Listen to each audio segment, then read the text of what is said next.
Neye takpaysın? Takpaysın. Size ruhsat ver otasın. Açılar açtı. Tart, nanın betini tart, nanın betini tart, nanın betini tart.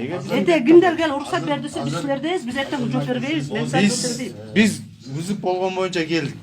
Anan ağzını öyle ayttın az. Peçet kayarda olsa şu açat deyip şu. Alişer gel aç vermeyi böyle kıyın işte. Öyle oturup alıp bir kaz veririz.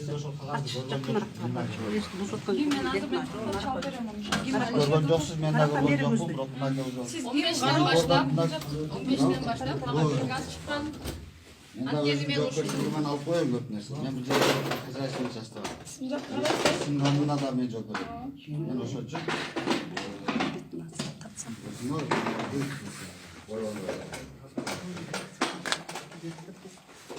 Участие просто то, что предыдущий директор Гельси говорит, что на самом деле по документации она директор, да, по факту.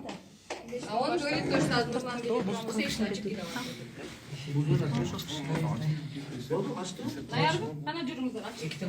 Kameraga tartı Kameraga oldu değil mi? takılı kameraga.